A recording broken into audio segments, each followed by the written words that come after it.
जय श्री सीताराम। ये वीडियो आपको सावधान करने के लिए बनाया है मैंने। यदि आप मैरिड हैं तब तो ये वीडियो आपके लिए है ही, लेकिन यदि आप मैरिड नहीं हैं तो अपने दीदी जीजाजी, अपने भैया भाभी या एटलीस्ट अपने माता पिता तक इस वीडियो को आप पहुंचाइए। देखिए, दक्षिण पूर्व दिशा या जिसको साउथ ईस्ट डायरेक्शन भी कहते हैं या फिर आग्नेय दिशा भी हिंदी में कहते हैं, ये जो दिशा होती है ये दिशा बड़ी खतरनाक साबित हो सकती है और वैवाहिक जीवन को पूरी तरह से बिगाड़ सकती है, पूरी तरह से। मैं आपको बताऊं एक बात कि मेरे पास अधिकतर जो केस आते हैं जिसमें पति पत्नी के मतभेद होते हैं, आर्ग्यूमेंट्स होते हैं, वाद विवाद होते हैं, और अधिकतर जो मैं केस देखता हूं तो ठीक है, कुंडली मिलान नहीं हुआ उसको हम साइड में रखते हैं, लेकिन अधिकतर यह बात निकल करके आती है कि वो पति पत्नी घर के दक्षिण पूर्व यानी साउथ ईस्ट जोन में सो रहे होते हैं, आग्नेय दिशा में सो रहे होते हैं। सो रहे का मतलब क्या है? सोने का मतलब है बेडरूम वहां पर होता है आग्नेय दिशा का। और मैं आपको यह बात कह दूं कि आग्नेय दिशा का यदि बेडरूम है तो वो इंसान गुस्सा करेगा ही करेगा। वो पति पत्नी जो मैरिड कपल्स हैं वो एक दूसरे पर गुस्सा करेंगे ही करेंगे, चीड़ करेंगे ही करेंगे, फिजूल के एक्सपेक्टेशंस रखेंगे ही रखेंगे। कई बार शंका होगी, होगी ही होगी, शंकाएं बढ़ेंगी, बढ़ेंगी ही बढ़ेंगी। तो सावधान हो जाइए। विशेष तौर पर मैरिड कपल्स को तो घर के आग्नेय कोण में या आग्नेय दिशा में नहीं सोना चाहिए। देखो भाई, निश्चित बात है, दिखती बात है, जब हम आग्नेय कह रहे हैं तो वहां पर अग्नि का काम होता है। हाँ, हमेशा हम कहते हैं कि घर के आग्नेय दिशा में किचन हो, रसोई घर हो। क्यों? क्योंकि रसोई घर में अग्नि होती है तो चलता है। अग्नि यदि अग्नि की जगह पर है तो बहुत अच्छी बात है, लेकिन यदि आप वहां पर सोते हैं तो सोते हैं किस चीज के लिए? शांति पाने के लिए, हाँ, रिजुवेनेट होने के लिए, फिर से ताकत इकट्ठी करने के लिए और मन को शांत करने के लिए। लेकिन यदि अग्नि में आप सो रहे हैं तो क्या होगा? अग्नि में यदि सो रहे हैं तो मन में अग्नि ही आएगी। मन शांत होने की जगह हाइपर टेंस होगा, एंजाइटी में आएगा और गुस्से में आएगा। हाँ, गुस्से में आएगा तो पति पत्नी जो वहां पर सो रहा है वो गुस्सा करेंगे।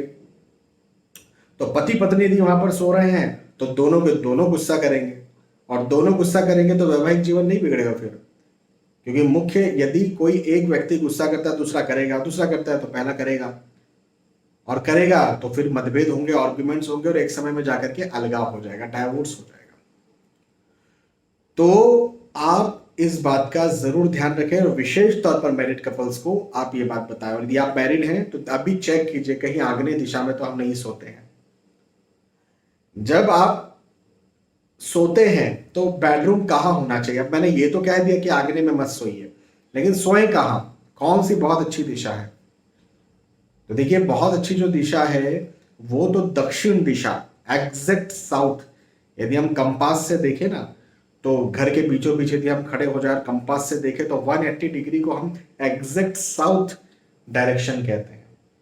लेकिन साउथ वेस्ट, जिसको हम नैऋत्य दिशा भी कहते हैं, नैऋत्य कोण भी कहते हैं, वहां पर भी सोया जा सकता है, वहां पर भी बेडरूम हो सकता है। नए कपल्स का बेडरूम, जो नए कपल्स हैं, जो अभी अभी शादी जिनकी हुई है, उनका बेडरूम नॉर्थ वेस्ट और उत्तर दिशा के बीच में, नॉर्थ ऑफ नॉर्थ वेस्ट जिसको कहा जाता है, उत्तर पश्चिम का उत्तरी भाग जिसे कहा जाता है, वहां पर यदि होगा तो बहुत अच्छा होता है, प्रेम बहुत बढ़ता है। क्योंकि वो जगह जो है वो आकर्षण की जगह है, आकर्षण की दिशा है, और नए पति पत्नी वैसे ही पहले आकर्षित रहते हैं एक दूसरे से, चाहे वो शारीरिक तौर पर हो चाहे मानसिक तौर पर हो, और आकर्षण की दिशा में जाएंगे तो और आकर्षित होंगे। तो हाँ, दोनों को एक दूसरे के समझने का मौका मिलेगा, दोनों एक दूसरे की जो नई जिंदगी है उसको एंजॉय कर पाएंगे। दोनों एक दूसरे के लिए राह देखेंगे, कोई दूर हो जाता है तो राह देखेगा कि कब पास में आएंगे। तो नए वैवाहिक जीवन के लिए तो ये बिल्कुल अमृत के समान है, क्योंकि नया नया जब कोई व्यक्ति होता है तो उसको समझना बहुत ज्यादा जरूरी है। और समझेंगे कब आप, जब आप ज्यादा से ज्यादा साथ बिताएंगे, और ज्यादा से ज्यादा जब आप साथ बिताएंगे तो उसके लिए आपके मन में इच्छा होना चाहिए। इच्छा कैसे आएगी, तो मन में आकर्षण होगा, आकर्षण उस जोन में आता है। इसका मतलब ये नहीं, यदि आपका बेडरूम वहां नहीं है तो इसका मतलब ये नहीं कि आपका वैवाहिक जीवन खराब हो जाएगा। दक्षिण दक्षिण पश्चिम भी बहुत अच्छा जोन है। लेकिन मैं बता रहा हूं कि यदि आप नए कपल्स हैं वहां सोते हैं तो बहुत अच्छा है। एक और बात, यदि पति पत्नी में प्रेम कम हो गया है, मुझे विशेष तौर पर यह कॉल्स आते हैं सर शारीरिक आकर्षण कम हो गया है, तो भी यदि आप घर के उत्तर पश्चिम के उत्तरी भाग में सोते हैं, जिसको नॉर्थ ऑफ नॉर्थ वेस्ट कहा जाता है, वहां यदि आप सोते हैं, आपका बेडरूम वहां रखते हैं, और हाँ सिरहाना दक्षिण दिशा का होना चाहिए, इस बात का याद रखिएगा, तो शारीरिक आकर्षण और ज्यादा बढ़ जाता है। करके देखिए, आपको पता चलेगा। तो अब ये मैंने आपको यहां पर समझाया, बताया, और मैं आशा करता हूं कि आपका वैवाहिक जीवन बहुत अच्छा रहे। लेकिन देखो, ये तो वास्तु की बात है, वास्तुशास्त्र की बात है।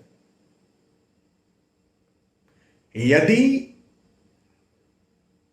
कुंडली मिलान करके अच्छे से शादी कर लेते हैं, कुंडली मिलान परफेक्ट हो जाता है, तो फिर आपका वैवाहिक जीवन खराब नहीं होगा। हाँ, इन बातों का भी ध्यान रखें जो मैं आपको बता रहा हूं कि इस दिशा में मत सोइए, इस दिशा में सोइए। अब मान के चले बहुत अच्छा कुंडली मिलान भी आपका हो गया, और यदि आप आग्नेय दिशा में सोते तो कहीं ना कहीं ठीक है, एक दूसरे के प्रति अंडरस्टैंडिंग रहेगी, लेकिन अंदर ही अंदर कुछ ना कुछ गुस्सा या क्रोध या एंजाइटी, कहीं ना कहीं चिंता तनाव चलता रहेगा। पति पत्नी अच्छे से रह रहे हैं, पति पत्नी एक दूसरे को समझ रहे हैं, लेकिन अंदर ही अंदर एंजाइटी चल रही है, तो क्या मतलब है उस चीज का, है ना। तो कुंडली मिलान बहुत अच्छा कीजिए, लेकिन सोइए भी अच्छी जगह पर, अपना बेडरूम भी अच्छी जगह पर बनाइए। बहुत बहुत धन्यवाद, फिर मिलते हैं आने वाले वीडियोस में। तब तक के लिए आज के इस वीडियो में सुनना चाहता हूं। जय श्री सीताराम।